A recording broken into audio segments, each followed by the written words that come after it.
In this video, I'm going to show you how to install walk-in closet shelving fast and easy in this step-by-step tutorial. And if you're new to this channel, my name's Josh. This channel is all about DIY to save a ton of money. So be sure to subscribe, ring that bell so you get a notification every time I release a new video, and hammer that like button for me. That's all I ask you for making this video. So we got a lot to go over today, so let's get started. Here's the material I'll be using for the walk-in closet, and I'll put a link to all the material and tools in the description below if you want to pick it up for yourself. This all actually came from Lowe's. I'm going to start out with the shelving board. This is a laminated shelving board, and this is going to be one of your more affordable options for your shelving board. These shelving boards are 8 foot long, and the width of them is exactly 11 3/4 inch. These are going to be perfect for the shelving boards. I'll be using heavy duty shelf and rod brackets to hold the shelving board on top and then the rod on this end.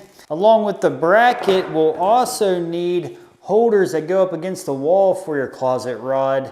And these are going to be more for intersecting into a wall versus these that are going to be meant more for holding the rod in the middle of a wall. I'll be using 1x4s, and this is going to act as an area for the shelf to sit on and also to secure the rod to. And the rod I'll be using is actually a laminated wooden rod. This is one of the better options, I think, because it cuts easy, so you can use a simple circular saw or miter saw to cut this. So I highly recommend the vinyl wrapped wooden rods. I have 2.5 inch construction screws to anchor the brackets and the boards to the wall. You want to make sure these are not too long because you risk hitting a wire, but you also want to make sure they're not too short because they won't hold anything as far as weight goes. So you want to make sure they're the appropriate size. 2.5 inch is going to work for this install. And I'm going to show you the tools I'll be using for this installation. Along with your standard carpentry tools such as your tape measure and pencil, I have the additional tools I'm going to use for this shelving board install. I have a finish nailer, and this is a 15 gauge finish nailer, and this is going to be used to secure the 1x lumber to the wall. I then have a drill with an 1/8 inch drill bit. I have an impact driver to drive the screws. I have a circular saw for cutting the shelving board and the 1x lumber, and you can also use it to cut the closet rod. I have a framing square and a 4-foot level. Another tool that would work better than the 4-foot level would be a laser level. This is going to give us a laser line around the whole closet, so it's going to be very easy to do the install that way, just so you know. So here's all the tools that I'll be using for this installation. This walk-in closet is roughly 52 inches wide and 8 foot 5 inches long. This closet is going to have 2 layers of shelving, one at 42 inches and then another at 43 inches to the top of the shelving board. I'm going to construct the bottom boards first onto the wall before dressing the upper section. It's just a little easier that way. I want the top of the shelving board, like I just said, 42 inches. So I'm going to measure up 41 1/4 because by the time we put our shelving board on, that's 3/4 inch thick. That's going to give us a finished 42 inch to the top of that board. So I'm going to mark 41 1/4 here in the back corner first. Now that I got the elevation of the bottom of the shelving board, I'm going to show you ways to reference around the closet so you know where to place your wood onto the wall that's going to support your shelving board. First option is just to take your 4-foot level, line it up with that mark, get your 4-foot level of course, and then we're going to mark right onto the wall like so. And then we would just place our 1x4s on the wall using that to line it up with. Or you can measure this mark up off each corner of the wall and chalk a line, then use that line if you're not worried about being perfectly level. But I'm going to show you a way we like to do it that's a little quicker and better. I'm simply going to use my laser level, turn it on, and then line it up with that mark. And that's going to give us our laser line around the closet, and then we'll just install our boards right up to the laser line. And of course, I could have just extended the legs, that'd have been much quicker. I'm just going to get right on that line. Okay, so we're going to go with this laser as our reference line. In order to cut the 1x's to length, it's pretty self-explanatory. We need to measure the length of the wall in which the 1x needs to be placed, and then we're just going to cut a straight cut, and that's going to be what we use to install to the wall. And another thing that's very important, or what I like to do, I like to start on the back wall, That way when these boards come in and intersect, it just gives a little better look. So we're going to install these on the back first and get them cut before we address the sidewalls. This measurement here is 52 5/8. You need to cut 2 boards 52 5/8. The board I need to cut is the 1x4, and this is primed, by the way. So this is something that can be painted easily. Just so you know, it's simple primed pine lumber. If you can get your hands on a miter saw, I would recommend it. Yes, you could use your circular saw to make these cuts, but this is going to be much quicker, and it's also going to give you a better cut. I'm going to measure the 52 5/8 and make our straight cut. In order to install the board to the wall, we must first find our studs. A simple way to do this would be to locate a receptacle, and you know that your stud's on either side of that receptacle. It sounds like it's the right of this receptacle or the left, depending on how you're looking at it. But our board is going to come down into here, and we can locate the stud with our tap test first. Sounds like it's right here, but we're going to confirm with the nail. All right, right there it is. So here is our stud. So we know we can go 16 inches off that to find all of them when we secure the board to the wall. Or if you have a stud finder, a little quicker, but this is more of a DIY option. To install the board, I'm going to place it with that laser line as our guide. And you can see the laser line is breaking right on the edge. That's where we want it. And we know our stud's here, so we're going to place a nail here at first. And we're going to hold on that laser line. And we know our corners have a stud, so we're going to make sure to shoot into the stud. And we're going to place 2 nails at each stud, and we go 16 inches off that mark to find our next studs. That's all there is to installing the 1x4s to the wall. And now we can measure up off this to get our second level of shelving. To mark for our second level of shelving, I'm going to measure up off this board 41 inches, and that's going to mark the top of the next level of boards going around the top. And I'm just going to get a measurement at the very end and in the center, and then just line it up with that mark before we nail our board onto the wall. And here's a little trick to marking where the studs are. I can place this board on top of this board, and I can mark exactly where the stud was below, so we don't have to measure it once we get up onto the step ladder. Now all we have to do is literally line up with those marks and then shoot our board on.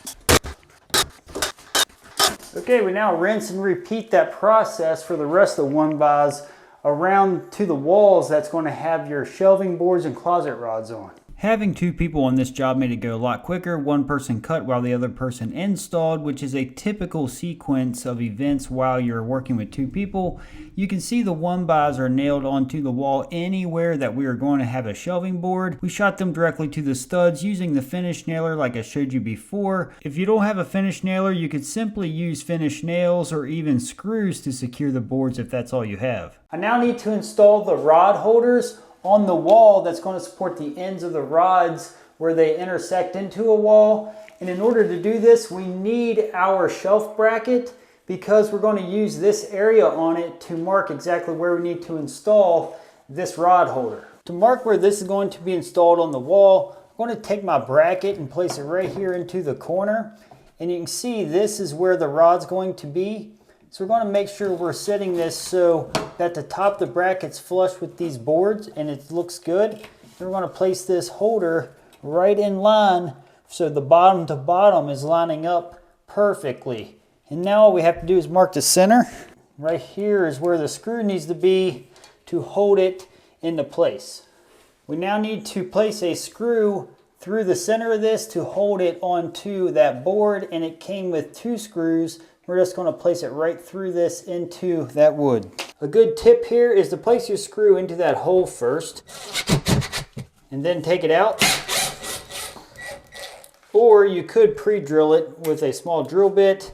Either way is fine, but we want to make sure that we place this to where this U shape is down and install it right to the wall. That's all there is to installing the brackets onto the wall. Now we got to do the same to the other side. You'll notice the next bracket we install is a full circle. It's not a half circle like this one because the rod's going to drop into this side while this side is holding the other side of the rod. On this side, we rinse and repeat with the other side of the holder. To install the shelf and rod bracket, I'm going to install this on a stud that's closest to the center of the run. And if you do have a really long run, you're going to need multiple brackets. This is a short span, so one bracket in the middle is fine. And I'm here at the closest to the center stud. And I have a piece of the 1x material that I cut that's going to act as a spacer. And we put a nice little fancy design at the bottom. Just makes it look a little more special. We're going to line that up with the stud. And that's going to space it off the wall appropriately so it all matches and is flush. So we're going to install that with our nail gun first. I'm now going to place my bracket up here flush at the top so the shelving board will have support on the back and across the bracket. We're going to make sure that we're nice and plumb. I'm now going to mark the holes in the bracket that need pre-drilled. Using my drill with an 1/8 inch drill bit, I'm going to pre-drill where we need to place screws to hold the bracket on that we just marked. I'm now going to take the bracket, place it back up where we had it when we marked the holes, and use the construction screws to anchor it to the wall. That bracket is now installed onto the wall and it's ready to support the shelf. Now that the bracket's here to support the shelf, we can cut the shelving board, and we need a framing square to check how square we need to make our cuts. Oftentimes the drywall is not perfect and you do got to make some kind of tapered cut, but we're going to take our framing square and check. More or less using Construction 101, place your framing square flat on the back wall and slide it up to this wall that it's intersecting. And you can see it's pretty well square. We got maybe a 1/16, maybe a little more of a gap right here at 12 inches where the board ends. So we could cut this one square. You'd never worry about that little bit of crack. But if you do have a big gap, let's say your wall was really out of square. Let's say you had something like this. You would want to taper your cut and make that fit against the wall to make it look the best. But here, as you can see, we can just cut it square. On the other side, if we check it, it looks like it is square as well. You rarely get this lucky, more or less, but we did build this house. Of course it's going to be perfect. No, I'm just kidding. But yeah, that's great. We can cut these square and move on. To get the length of the shelving board, straightforward, just like we did when we cut this board. We just measure from wall to wall. 52 5/8. I'm out here in the garage. I like to make all my cuts out in the garage while I'm working on the inside. That way we keep all the dust contained out here. I'm going to measure 52 5/8 and make our mark. Marking the length at 52 5/8. Now that we have our mark, just take a framing square and mark right down the board where it needs cut. And this is the point where if you did have to cut a taper, you can just angle it and gap it from, let's say, nothing where it's tight to the wall. And let's say you had a 1/4 inch gap here. You would get a 1/4 inch and then trace your line, then cut on that line. But again, we're square, so we don't have to do that. And also a miter saw is the easiest way to cut this, but I just want to show the circular saw method because most people have a circular saw. Using a 2x4, I'm going to place under the board before we cut it so we don't cut into our boards below. And we're just going to cut right down that line. Be sure to cut on the right side of the line. Common mistake, people will cut on the wrong side of the line. You'll be an 1/8 short. With the board cut to length, we just place it right on top of the bracket. And here's a little tip. Place the stickers down while that's on the shelving board and you don't have to remove it. We now just need to get a measurement for our closet rod to fit into place. 51 inches. To cut the closet rod, I'm just going to cut it right on the miter saw because this is a wooden closet rod that's vinyl coated. Again, it's very easy to work with. That's why I recommend these. Cuts like butter. If you look, it's actually laminated wood that makes up this rod, so it should be really strong. To place the closet rod, very straightforward. We're going to place it into the bracket that is solid first, and it's going to drop right down into this U shape. Then we're going to clip it into this center bracket, and that's going to hold us nice and snug. and that's going to hold a lot of weight. That's very strong. And now we rinse and repeat this whole setup right up above this section. The great thing about shelving boards in general, once you learn the process, the rest of them is just rinse and repeat until you finish the closet. Here's a little bit of an interesting situation. Typically this block would come out far enough to be able to drill to hold your closet rod here with a bracket, just like we did on the other section. But in this case, you can see we come out and the door trim is actually in the way. So we're going to actually just drill out this molding in order to hold the rod. And this is very straightforward. We're going to line it up just as if we were going to install a bracket here. But we're going to mark exactly where that rod is going to hit into this section of the wall. And we're going to drill this out using an 1.5-inch hole saw. So we need to make sure we get about 3/4 inch up off the bottom here to mark the center. Using an 1.5-inch hole saw, we're just going to drill this out to hold the rod. Now we got an area where we can put the rod in to hold the end of it. You could also install your closet rod bracket instead of drilling a hole here in a situation like this. But this is going to give us a nice finished look here at the end without the expense of buying another bracket. We're now going to build this wall shelving, and this shelf is going to intersect into this shelf board. As you see, there's no support here for the end of the shelf board here. Right here is going to be our nearest bracket where it hits a stud. So we've got to install what's called a cleat here underneath of this board to catch the shelving board, and then it'll intersect and support the weight of this shelving board. Very simple concept. So we're going to go make the cleat first and then install it underneath of this shelving board. To make a cleat to support the shelving board where the shelving boards intersect, very simple. I have a piece of the 1x lumber that is 10 inches long. I'm going to just pre-drill 4 holes across it. We want to make sure that we pre-drill on the side that's going to go underneath the shelving board, so about 1 inch off the edge. And now we're going to use 1.25-inch screws in those holes to pre-start them for the install. To install the cleat, very simple. We're going to slide it up under here. It's going to butt right up to this rod holder. We need to make sure that it sticks out far enough to catch the shelving board, at least 1 inch. And then we're going to just screw those screws right up into this shelving board.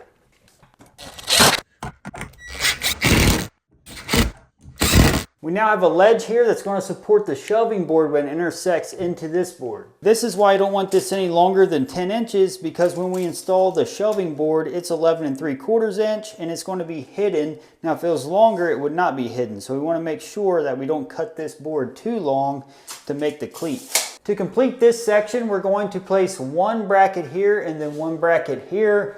And these should be good for up to 48 inches apart, should be plenty strong enough to hold your clothes. So I'm just going to install these here like we typically would.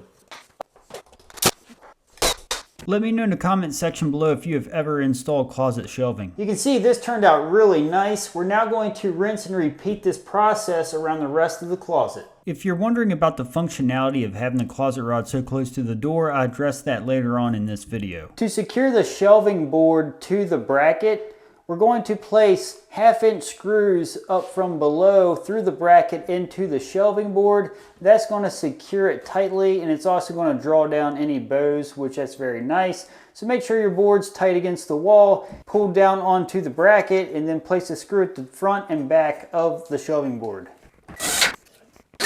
Our shelving board is now secured to the bracket. We're going to do this around the whole closet. I know a lot of people are going to have a lot of questions about this closet rod intersecting here at the door and the functionality of it.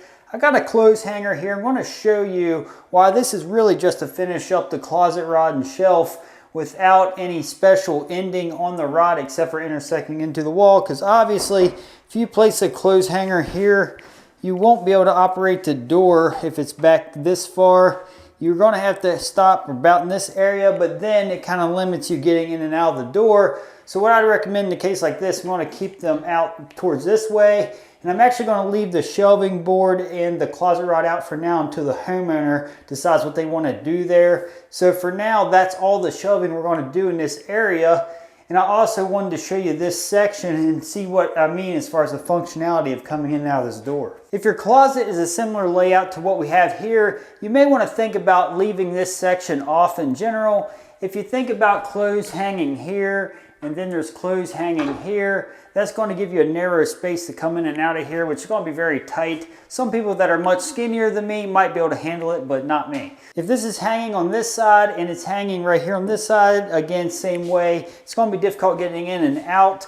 So I'm going to keep this out for now, like I said, because I'm pretty sure they're going to want to keep this out so you can have a more functional space. So if you had those questions, those are your answers. If you're enjoying this type of content, be sure to subscribe to our newsletter. You'll get free building and DIY tips straight to your inbox. Drilling out the door trim actually worked really well. The great thing about the double layer shelving, it offers plenty of storage up above for items you don't need access to often, and it also created twice the storage room. Below where the lower shelf is, you got plenty of storage to stack your pants, hang your shirts, and whatnot. You could also store your shoes on the floor around the shelving, and this is a perfect setup for somebody that has a walk-in closet that's relatively tight, but yet you have plenty of storage. If you feel like this is a little basic for what you want, I did make a video installing the Closet Made system that has additional cabinetry and shelving. If you'd like to check out that video, check it out right here. It'll help you out.